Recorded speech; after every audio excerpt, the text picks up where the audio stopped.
Hi, thanks again to my patrons for supporting my content. If you want to read along, we have a link posted in the description of any of the Reddit stories we read through. Enjoy the video, and any other links will be in the description. Have a good day.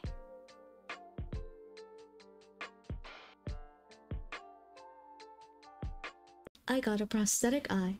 I've been seeing strange things ever since. Around a month ago, I lost my left eye in a snowboarding accident. Well, most of it. 80%, according to the doctors. Without telling you the entire story, let's just say that I tried to get fancy on a big jump. Anyways, I get rushed off the slopes and to the hospital without anybody needing to tell me. I start getting the sense that any vision I had in that eye is basically done. As I was lying in the emergency room, I had tried covering my right eye while keeping the left one open in order to find out the extent of the damage. It was bad. Muted shapes, blurred colors, impossible to decipher anything, and getting worse by the minute. By the time they broke the news to me, I had already steeled myself for the outcome, almost feeling numb as the doctors rattled off what I had guessed was a standard procedure for these things. A bunch of medical lingo, as well as my options moving forward. They ended up having to remove the eye in its entirety. The thing was unsalvageable. It was strange, staring at myself in the mirror afterwards. It wasn't so much that I was horribly bothered by the way that I now look, but at the same time, I dreaded the inevitability of having to explain it in future conversations. So I decided to get a prosthetic, something that looked at least somewhat close to the real thing, enough to fool anybody who might get curious. I called the local clinics that the hospital had recommended and settled on a place that offered the cheapest services after realizing my insurance wasn't going to cover 100% of the cost. I scheduled an appointment with them, expecting to hear that the entire thing was going to take around 3 months or something. But surprisingly, they were able to schedule me early the next week. So the day of the appointment rolls around and I make the drive over. From what it looked like, there were only 2 people working in the entire place. The receptionist and the other guy I'd assumed was a surgeon or something. I thought it was a bit strange and I brought it up jokingly, almost in passing. The receptionist laughed and told me that all the other staff members were off that day due to a scheduling error. I just smiled and nodded. The process ended up being quick and painless. The surgeon led me into one of the rooms, did some tests and some measurements, and perhaps this was the moment I should have started questioning things more. They told me that they had just happened to have a prosthetic lying around that would fit me perfect.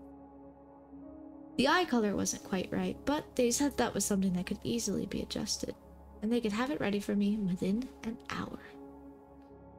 Looking back on it, the red flags were rather glaring. At the time, though, I just assumed that it was an insane stroke of luck. When they finally brought it out to me, I couldn't believe how real it looked, and even more, how comfortable it felt sitting inside the socket. I was so over the moon about it that any reservations or doubts I might have had kind of just melted into the ether. Of course, it did take some time to get used to only being able to see out of one eye. I can't even count how many times I stumbled or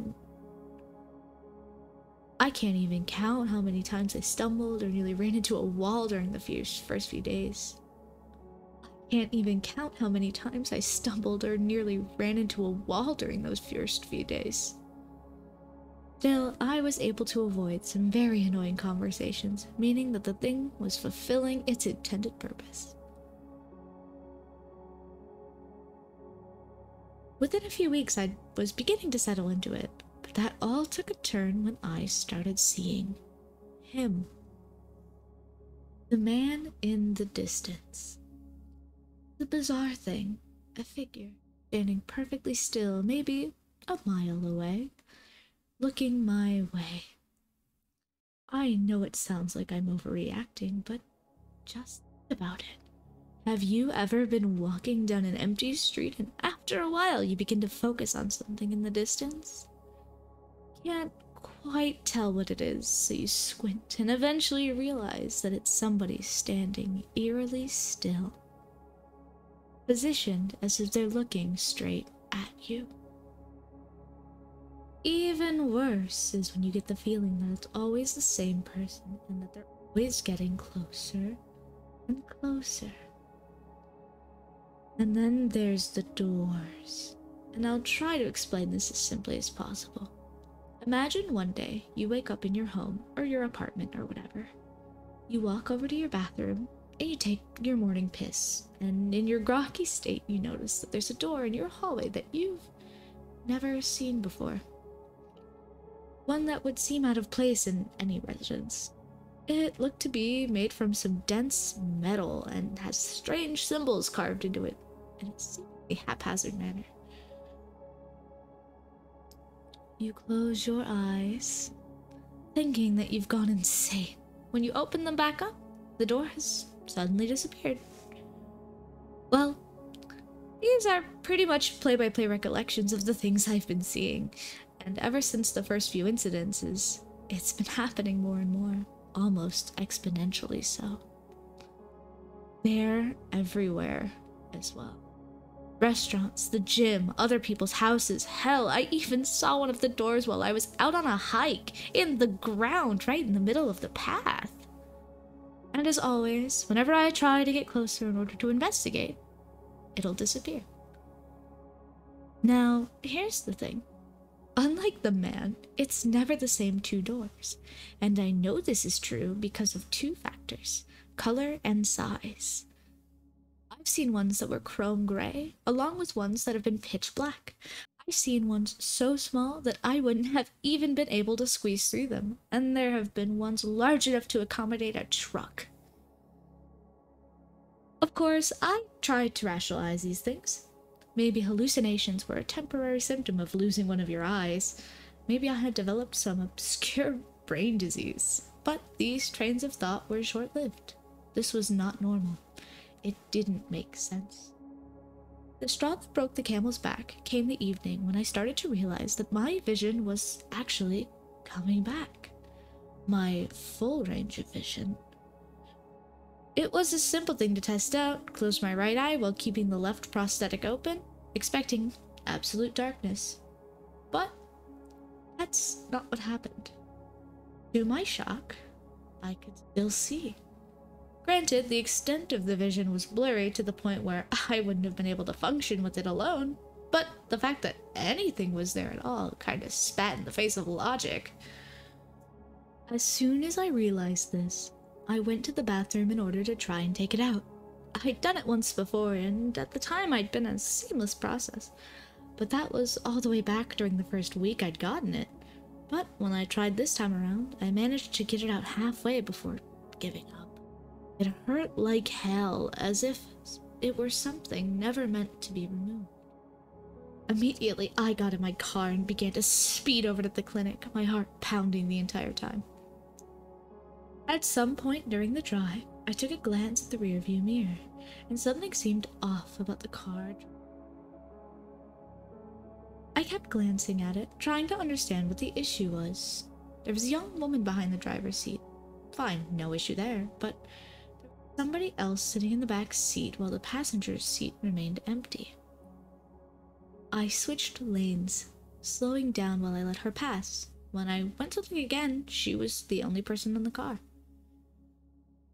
I shook my head, trying to quell my nerves as I continued the drive, though the scene that I saw upon pulling into the clinic's parking lot certainly didn't help. There was police tape everywhere, and it looked as if the place had been ransacked or something. The windows had been smashed and broken glass littered the pavement, and from what I could tell, the inside had been completely trashed. There was one other car in the lot, a police vehicle with a tired-looking cop sitting inside. I parked, got out of my car, and knocked on his window. The cop eyed me warily before rolling it down. "Yeah?" he said. "What do you need?" "I was just wondering what happened here," I said. He stared at me for a while before responding. "Say, it's an ongoing investigation." He paused before asking, I wasn't quite prepared for the question, and after stumbling through a few sentences, I ended up telling him that I'd gotten a prosthetic eye from the clinic, but was starting to have issues, which was basically true. That's it, the cop said. An issue with the eye? Nothing else? His tone was strange. As if for whatever reason he knew that I wanted to tell him more, which in turn indicated to me that he was itching to do the same. After a bout of silence, I nodded my head. Yeah, nothing else. The cop just stared at me with this incredulous look on his face, and I suppose that was ultimately the reaction I was looking for, a confirmation that we were indeed on the same page. He opened his glove compartment and pulled out a notepad and began to write something down, a phone number, then he handed it to me. We can't talk right now, he said, but if things escalate, give me. He then gestured for me to lean in, and so I did. Me, he said, barely above a whisper. If he starts getting close, I mean real close, then you know what you have to do, right? I don't think I understand. He focused on the left side of my face. Let me guess. You tried taking it out, but it hurts, doesn't it? Well, it's going to hurt no matter what you do. No easy way out of this. I shook my head. What the heck are you saying? Cop sighed, his eyes darting around. Suddenly he seemed nervous. Just give me a call. And one more thing, if you can help it. Try your best not to look at him. He turned away and began to roll up the window. Wait, I said, what about the doors? When he didn't respond, I slammed on the glass. What about the doors? Pop just stared ahead, as if I were no longer there. I backed away, getting angrier by the moment until I was overcome by the feeling that we were being watched. I cursed under my breath and headed back to my car, looking around the entire time, looking for him. When I got back home, I poured myself a glass of vodka. 3 glasses later, and I'd managed to stave off the impending panic attack. But now I was out, and I knew I was going. I grabbed my keys and prepared to head to the liquor store near my place, and in my partially drunken state, I nearly failed to notice it. My front door had changed. It was the color that had thrown me off, the same light gray that I was accustomed to seeing on the day-to-day. Then I saw the symbols. The metallic glint. I moved away from it, expecting it to revert back to what it should have after a few blinks. And when that didn't happen, I closed my eyes, counted to 30 seconds, and then opened them back up. Change. Then I tried something else. I kept my right eye open while keeping the prosthetic closed. It worked, but only for a moment. My normal apartment door, the one that always should have been there, flashed back into existence. I reached for the knob, but just as soon as I did, it had disappeared, replaced by a large, rusted handle. I cursed and then stepped back. It was a different door this time, one more ominous in nature than any that had come before. It was dark brown and huge, reaching close to the top of my ceiling and spanning 6 or 7 feet wide. The standard symbols were etched across it, but were barely visible against the large blotches of orange-reddish rust. It quite literally looked like the entrance to hell, with the worst part being that no matter how long I stared at it, how many times I closed and opened my eye, it was still there. And after a while, I reached down and tried to touch it, half expecting to feel wood, for the illusion to finally break. But what I felt instead was cold, metal. I sure as hell was not going to try to open it, but I also lived on the 15th floor of an apartment building. I went out onto my balcony, tried yelling for my neighbors. When no one responded, I looked over the railing and down on the street, watching the people walking below, eventually focusing in on somebody standing still in between 2 parked cars. Somebody looking right up. I I backed away, locking the balcony door out of a kind of fear that I couldn't even understand. For a while, I just sat on the couch, feeling the panic beginning to overwhelm everything else. I searched around in my pockets, pulling out a piece of paper that the cop from the parking lot had written his number down on. Immediately, I called it, hearing the line ring twice before somebody picked it up. But they didn't. Opting to breathe heavily right into the speaker instead. It sounded like they were out of breath, and somewhere in the background, I could hear a low moaning. I hung up, tossed my phone onto the couch. I was starting to feel lightheaded, the skin on my face becoming hot to the touch. And so I walked over to the bathroom, doused my face with cold water. It helped slightly, but whatever reprieve it brought me was wiped away as soon as I walked back into my living room. I could just barely see it out of the corner of my eye.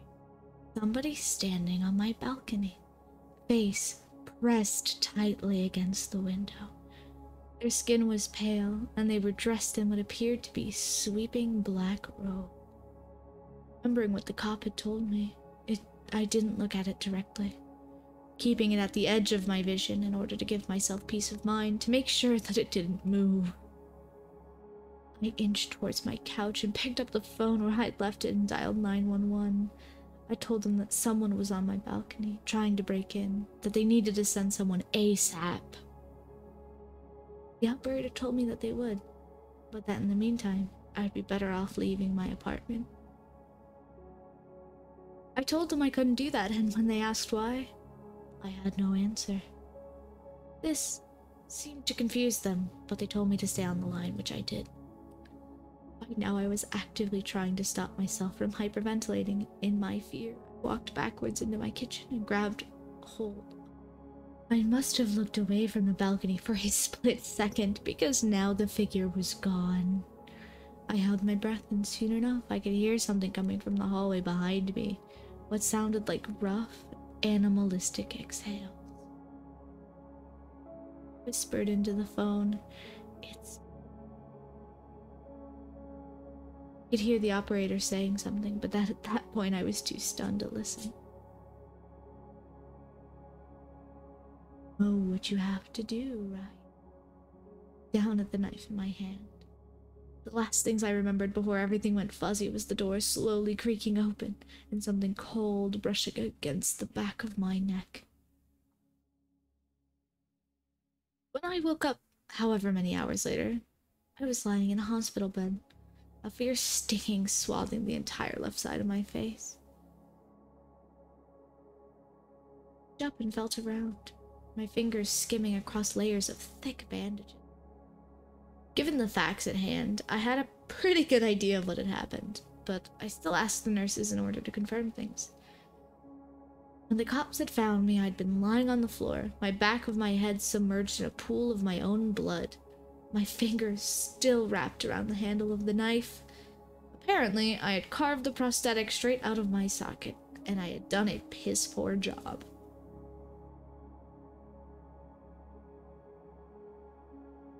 After the nurses had left, two plain-looking men in suits approached the side of my bed and began to ask me questions.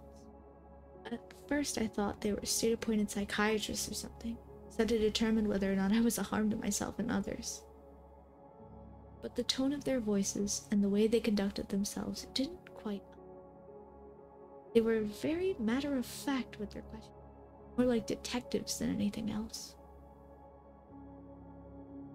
After realizing they weren't going to get anything out of me, one of the suits just smiled, telling me that they'd stayed. Counter, but by that point I was too relieved to care. It was over. This fucked up nightmare had finally run its course. I nearly drifted back to sleep when I heard somebody else enter the room. I opened my eyes and sat up. It was... He began to approach me nervously, and I asked him what he wanted. "I'm just curious," he said. "What happened in there?" I just stared at him. "What do you mean?" "In your apartment, what the hell was going on?" "What?" "I don't know, I had a manic episode or something." "No, the cop said. No, there was something else happening. Something fucked up. I shook my head. How would you know? He leaned down, getting uncomfortably close to my face. We got there, your door was gone. You know the front door to your apartment? It wasn't there. We had to break down the wall to get inside. His eyes growing wide as if some fear of his had just been validated. Why the heck wouldn't it be there? Suddenly, a hand appeared on his shoulder. I looked up, seeing one of the suits from earlier. He was staring down at the cop and smiling, the malice behind his expression just bare. Supposed to be in here, the suit said. Let him rest. The cop stared back at him, matching the hostility in his gaze as he stood straight and began to back away. Once he was out of sight, the suit looked down at me, the grin lingering as he gave me a nod. Then he walked out of the room and shut the door behind him.